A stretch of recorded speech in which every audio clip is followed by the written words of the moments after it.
महाराष्ट्रात विधानसभा निवडणुकांचं बिगुल आज वाजणार आहे। विधानसभा निवडणुकांसाठी महाराष्ट्रात आजच आचारसंहिता लागण्याची शक्यता आहे। आज दुपारी 3:30 वाजता केंद्रीय निवडणूक आयोग पत्रकार परिषद घेऊन महाराष्ट्र आणि झारखंडच्या निवडणुकांची घोषणा करणार आहे। त्यामुळे महाराष्ट्रासह अवघ्या देशाचं लक्ष निवडणूक आयोगाच्या या पत्रकार परिषदेकडे लागलंय। महाराष्ट्र विधानसभा निवडणुकांचं बिगुल आजच वाजणार आहे आणि त्यामुळे आज दुपारी 3:30 वाजता आचारसंहिता लागेल, कारण याच वेळेला पत्रकार परिषदेत ही घोषणा केली जाईल। निवडणूक आयोगाची ही महत्त्वाची पत्रकार परिषद असणार आहे। अधिक माहिती घेऊयात आमचे प्रतिनिधी रामराजे शिंदे यांच्याकडनं। रामराजे, काय अधिक माहिती?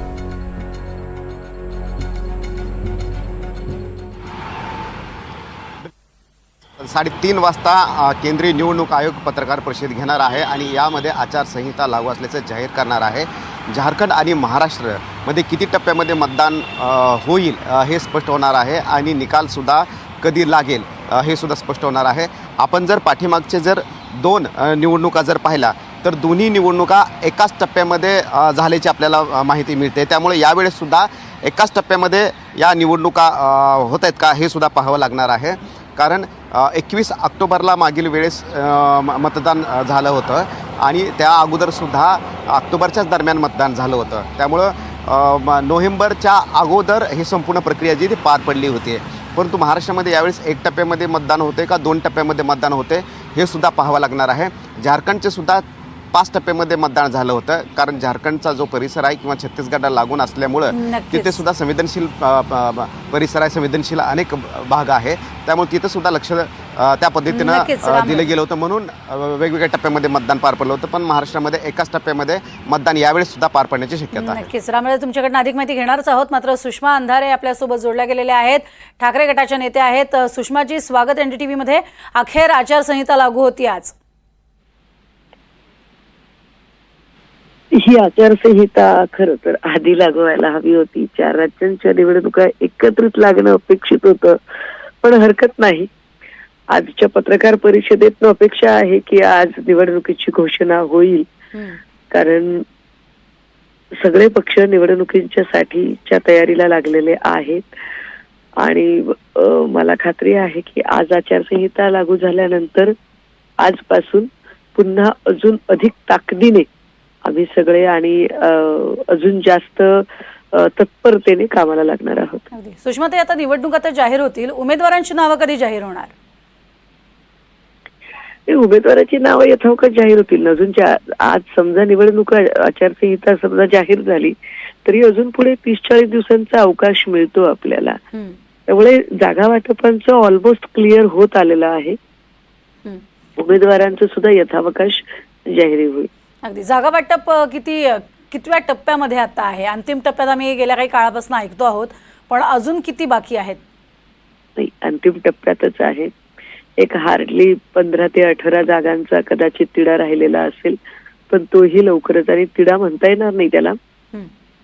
हे थोडीशी आपसी सामंजस्याने आणि चर्चेतनं त्या प्रश्न सुटणार आहेत।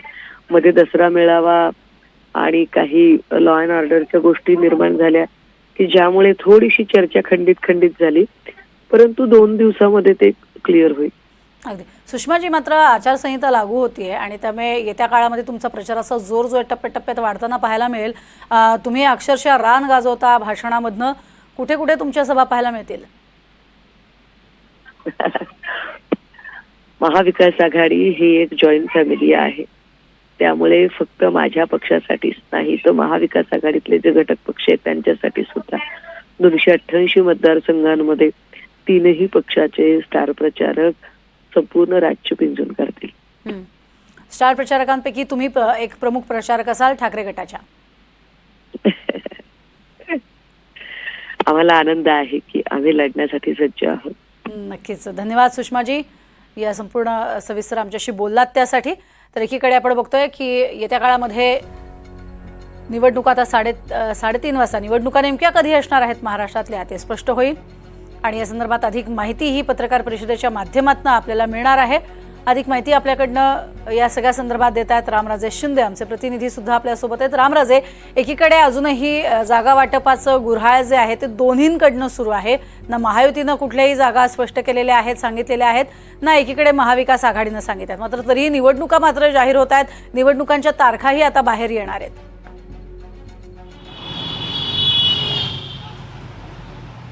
बिलकुल, कारण यावेळेस परिस्थिती अशी आहे की तीन पक्ष आहेत. कारण कारण राष्ट्रवादीमध्ये फूट झालेली त्यामुळे 2 राष्ट्रवादी आहेत, शिवसेनेमध्ये फूट झालेली त्यामुळे 2 शिवसेना आहे आणि त्याचबरोबर 2 राष्ट्रीय पक्ष म्हणजेच की एक भाजप आणि दुसरा म्हणजेच की काँग्रेस. त्यामुळे असे 6 पक्ष आहेत आणि इतर यावेळेस आणखीन जे छोटे छोटे पक्ष आहेत त्यांची संख्या वेगळी आहे. त्यामुळे यावेळेस जे आहे ते जास्त पक्ष जे आहेत, पार्टी जे आहेत ते मैदानात उतरताना आपल्याला दिसते आणि म्हणूनच 3 पक्ष जर असतील, कारण 2 पक्षामध्ये जागा वाटपचा तिढा जो आहे तो लवकर सोडवला जाऊ शकतो, परंतु 3 पक्ष सोबत असताना कोणाच्या वाट्याला किती जागा दिल्या जाणार हे सुद्धा पाहावं लागणार आहे. आणि विशेष करून भाजपनं सुद्धा आणि महाविकास आघाडीनं सुद्धा यावेळेस काळजी ही घेतलेली आहे की ज्याची जिथे ताकद जास्त त्यांना तिथे उमेदवारी, अशा प्रकारची फॉर्म्युला लावण्यात आलेला आहे. उदाहरणार्थ मराठवाड्यामध्ये जर भाजपची ताकद कमी असेल तर मग त्या ठिकाणी अजित पवार किंवा एकनाथ शिंदे या दोघांपैकी कोणाची ताकद जास्त आहे, त्या मतदारसंघामध्ये या दोघांपैकी कोणाचा उमेदवार निवडून येऊ शकतो याची सुद्धा चाचपणी करण्यात आलेली आहे. त्यामुळं जिंकून येणाऱ्या उमेदवाराला तिकीट देणं, उमेदवारी देणं ही अट जी आहे ती प्रामुख्याने घातलेली आहे. आणि त्यामुळंच ह्या संपूर्ण जागा वाटपाचा तिढा जो अजूनही सुटलेला नाही त्याचं कारण तेच आहे. परंतु बहुतांश जागा वाटपावर आता निर्णय झालेला आहे अशी आपल्याला माहिती मिळते. केवळ 10%च एक महाविकास आघाडीकडे पण आणि महायुतीकडे पण. तर शेवटचं जे 10% काही जागा उरलेल्या आहेत त्याच्यावरच संघर्ष चालू आहे. कारण पारंपरिक जागा ज्या आहेत त्या अनेक पक्षाकडे असतात, परंतु त्यानंतर 19ला जे आता ज्या निवडणुका झाल्या त्याच्यामध्ये मग जिंकून आलेल्या आहेत. मग पारंपरिक सीट जी आहे ती द्यायची का विद्यमान आमदाराला सीट द्यायची हे सुद्धा पाहावं लागणार आहे. आणि त्याचबरोबर विद्यमान आमदाराच्या विरोधामध्ये अँटी आहे का हे सुद्धा पाहून तिथे उमेदवारी दिली जाणार आहे. त्यामुळं प्रत्येक सीटवर आणि प्रत्येक रिजन वाईज, प्रादेशिक वाईज, विभागवार वाईज हे संपूर्ण आढावा जो आहे तो सर्वच पक्षाने घेतलेला आहे. आणि म्हणूनच जागा वाटपाचं जे गुऱ्हाळ आहे ते वाढत जाते, त्याचं कारण हेच आहे. परंतु आज केंद्रीय निवडणूक आयोगामध्ये जी पत्रकार परिषद होणार आहे त्यामध्ये तारखा स्पष्ट होतील. कारण आपल्याला माहीत आहे की 2014ला आणि 2019ला दोन्ही वेळेस एकाच टप्प्यामध्ये विधानसभेचं मतदान जे होतं ते झालं होतं. ऑक्टोबर महिन्यामध्ये झालं होतं 15 तारखेला आणि 21 तारखेला, अशा दोन तारखा आहेत. परंतु यावेळेस निवडणूक आयोग आणखीन कोणकोणती नवीन माहिती देते, कारण पाहावं लागणार आहे की महाराष्ट्राची लोकसंख्या किती वाढलेली आहे, मतदार किती वाढलेले आहेत, तरुण मतदार किती आहेत, महिला मतदार किती आहेत, नक्षलग्रस्त भागामध्ये निवडणूक आयोगानं कोणती तयारी केलेली आहे, शहरी भागामध्ये आणि ग्रामीण भागामध्ये काय काय तयारी करण्यात आलेली आहे यावर सुद्धा माहिती दिली जाणार आहे. महिलांना जास्तीत जास्त मतदान करण्यासाठी कोणकोणत्या नवीन गोष्टी आणल्या गेलेल्या आहेत, त्याचबरोबर प्रचाराचे काही नियम असतील, कोड ऑफ कंडक्ट असतील ते सुद्धा लागू केले जाणार आहेत. आणि हे सगळे जे मुद्दे आहेत ते घेतले जातील. त्याचबरोबर जी तारीख दिली जाईल, स्क्रुटनीची तारीख असेल आणि त्यानंतर अर्ज वापस घ्यायची तारीख असेल आणि मतदानाची तारीख आणि त्यानंतर मग निकालाची तारीख, हे सर्व जो आराखडा आहे तो आज निवडणूक आयोग 3:30 वाजता संपूर्ण देशासमोर मांडेल. नक्कीच, तुर्तास धन्यवाद या संपूर्ण सविस्तर माहितीसाठी रामराजे. आणि आता थेट जातोय आपण राहुल कुलकर्णी आमचे प्रतिनिधी आपल्यासोबत आहेत. राहुल सर, तुम्ही खरं तर कालच एक अंदाज वर्तवला होता, त्याप्रमाणे आज 3:30 वाजता पत्रकार परिषद होईल निवडणूक आयोगाची आणि निवडणुकीचं बिगुल वाजेल.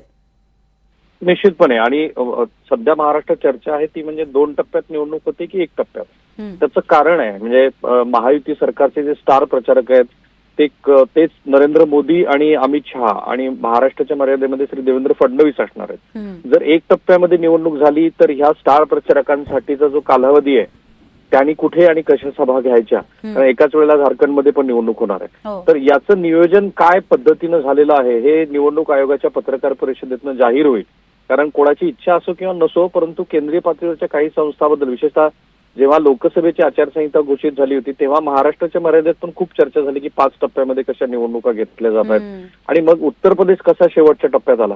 सो मुद्दा क्रमांक 1, आज जेव्हा पत्रकार परिषद होईल तेव्हा महाराष्ट्रामध्ये किती टप्प्यामध्ये निवडणुका होतात ते अनेक अर्थांनी महत्वाचं ठरणार आहे. दुसरा हा योगायोगाचा भाग नाहीये प्रज्ञा, की आज 2 महत्वाच्या राजकीय घडामोडी घडतात. एक म्हणजे राज्यपाल नियुक्त आमदारांच्या संदर्भातला दीर्घकाळ प्रलंबित असलेला विषय हा अंतिमतः संपला आणि 7 आमदार आहेत त्यांची निवड झाली. सोबत महायुतीची पत्रकार परिषद संयुक्तपणे होते आहे. म्हणजे सर्वसाधारणपणे सरकारी पक्षाला जो अंदाज असतो की कधी आचारसंहिता लागू शकते तो अंदाज सत्ताधाऱ्यांना होता, म्हणूनच ती संयुक्त पत्रकार परिषद आहे. या संयुक्त पत्रकार परिषदेचा परिणाम पण आचारसंहितेच्या अनुषंगाने असा असेल की लोकसभेला महायुतीतल्या जागा वाटपाचा तिढा जो प्रदीर्घ काळ प्रलंबित राहिला आणि शेवटी त्याचा परिणाम निकालावरती झाला, हे टाळण्यासाठी ही संयुक्त पत्रकार परिषद आहे. माझ्या मते 2024च्या निवडणुकीचा आणि महाराष्ट्राच्या आगामी राजकारणाचा बिगुल हा आज 3 वाजता वाजतोय. जसं कोल्हापूरच्या तालमीमध्ये पैलवान तयार असतात तेल लावून, सगळे पैलवान तयार आहेत. वेळ बघत होते की घंटा कधी वाजते. आज 3 वाजता घंटा वाजेल आणि मग वेगवेगळ्या तर्क आणि वितर्कांना सुरुवात होईल. नक्कीच. धन्यवाद राहुल सर या संपूर्ण सविस्तर माहितीसाठी.